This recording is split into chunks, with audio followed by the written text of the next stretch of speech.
Generally ગરમીઓમાં આપણે એવું કંઈક ખાવાનું અને પીવાનું ઈચ્છતા હોઈએ છીએ કે પેટને ઠંડક મળે. તો દૂધી જેવી ઠંડક તો લગભગ કંઈ વસ્તુ હોય જ ના શકે, કારણ કે દૂધીમાં ભરપૂર પાણી પણ હોય છે અને પેટને ઠંડક આપવા માટે ગરમીની સિઝનમાં બેસ્ટ વસ્તુ છે. પણ દૂધીનું શાક લગભગ વ્યક્તિઓ ખાવાની ના પાડતા હોય છે, ખાસ કરીને બાળકો.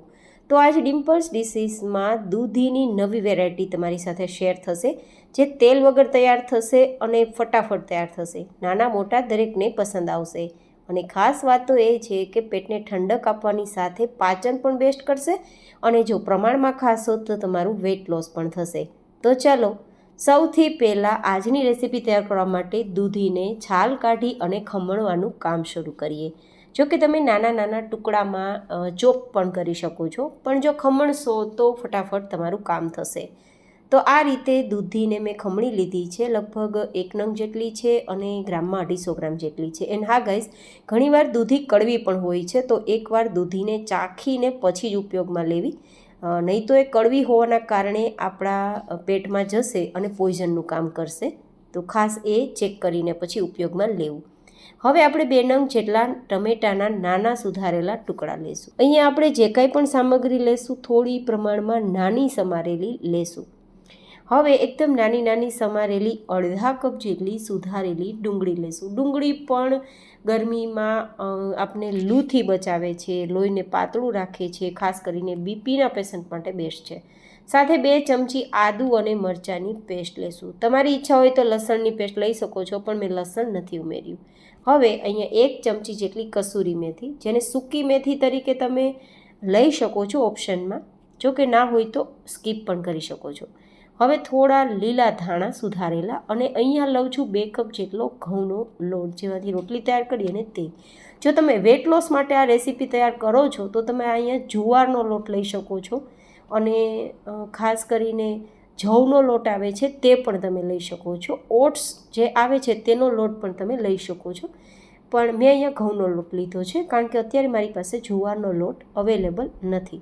પણ મેં તમને ઓપ્શન આપ્યા છે જેથી તમે વેઇટ લોસમાં પણ આ રેસીપી જરૂરથી ખાઈ શકો.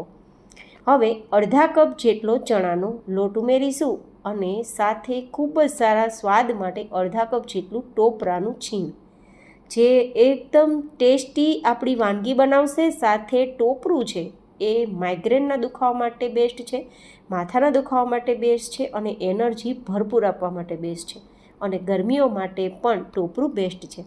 હવે 1 કપ જેટલું દહીં ઉમેરીશું. તમે દહીંની જગ્યાએ છાશ પણ લઈ શકો છો.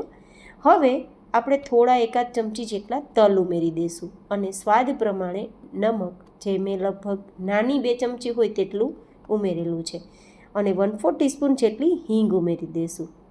સાથે 1 ચમચી જેટલું ધાણા જીરું પાવડર અને 2 ચપટી જેટલી હળદર. આ રીતે બધું જ ઉમેર્યા બાદ હવે મિક્સ કરીશું, અને પછી જરૂર લાગશે તેમ આપણે પાણીનો ઉપયોગ કરીશું. જો તમારા ઘરમાં દહીં ના હોય, છાશ ના હોય, તો તમે ગરમ પાણીને પણ ઉપયોગમાં લઈ શકો છો. પણ પાણી ઉમેરતી વખતે ધ્યાન રાખવાનું છે, કારણ કે આમાં દૂધી છે તો એ સમય રહેતાં થોડું લૂઝ આપણું બેટર કરશે, તો પ્રમાણમાં જ પાણી આપણે લેવાનું. હવે આપણું બેટર કેવું હોવું જોઈએ? આ રીતે તમે હાથમાં બેટર લ્યો ને તો આ રીતે ભેગું થઈને આવી જાય, પણ નીચેની તરફ ના જાય. મતલબ આપણે થીક કન્સિસ્ટન્સીવાળું બેટર કરવાનું છે. તમે જોઈ શકો છો કેવું બેટર મેં હાથમાં લઈને પણ તમને બતાવ્યું. બસ આવું બેટર તૈયાર થઈ જાય પછી આપણે અડધી ચમચી જેટલો ખાવાનો સોડા કે પછી ઈનો ઉમેરીશું, અને 2 ચમચી જેટલું લીંબુનો રસ ઉમેરી દઈશું ફર્મેન્ટેશન માટે, જેથી વાનગી આપણી એકદમ અંદરથી ખાવામાં સ્પંજી એન્ડ સોફ્ટ તૈયાર થાય. બધું જ મિક્સ કરી દઈશું. જરૂર લાગશે તો 2-3 ચમચી પાણી પણ ઉમેરીશું, પણ આ રીતે જ બેટર હોવું જોઈએ, વધારે પાતળું બેટર નથી કરવાનું. હવે આપણે તેલ વગર આપણી વાનગી તૈયાર કરવા માટે એક પેન લીધી છે, જેમાં મેં બિલકુલ તેલનો ઉપયોગ નથી કર્યો. તમે જોઈ શકો છો એકદમ ક્લીન છે. તો હવે હાંડવા જેટલું જાડું આપણે આ રીતે પાથરી દઈશું, મતલબ ભાખરી કરતાં થોડું જાડું પાથરશું, અને પછી ઉપરથી ઈચ્છા હોય તો તલ છે, મીઠા લીમડાના પાન છે, આવું આપણે સ્પ્રિંકલ કરી દઈશું જસ્ટ ડેકોરેશન માટે. આ રીતે તૈયાર થઈ ગયા બાદ આપણે લો ટુ મીડિયમ ગેસની ફ્લેમ પર ઢાંકીને નીચેની સરફેસ ગોલ્ડન કલર પર આવે ત્યાં સુધી કૂક કરવા છોડી દેવાનું છે. હાઈ ગેસની ફ્લેમ નથી રાખવાની, નહીં તો નીચેની સરફેસ બળી જશે. તો થોડી વાર બાદ તમે જોઈ શકો છો ઉપર ડ્રાય સપાટી થઈ ગઈ છે, મતલબ નીચેની સપાટી ગોલ્ડન આવી જ ગઈ હશે.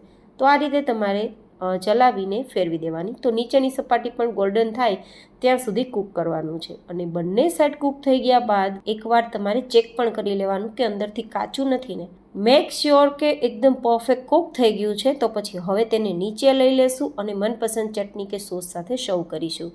તો ગરમીઓમાં સ્પેશિયલ તમે તેલ વગરની કોઈ પણ વાનગી ખાવા માગો છો એ પણ ફટાફટ, તો આ વાનગી તમારા માટે બેસ્ટ રહેશે. તો આજની મારી આ વાનગી કેવી લાગી એ કોમેન્ટમાં જરૂર બતાવજો. ફરી મળીશું એક નવી જ હેલ્ધી રેસીપી સાથે. ત્યાં સુધી stay healthy and stay happy.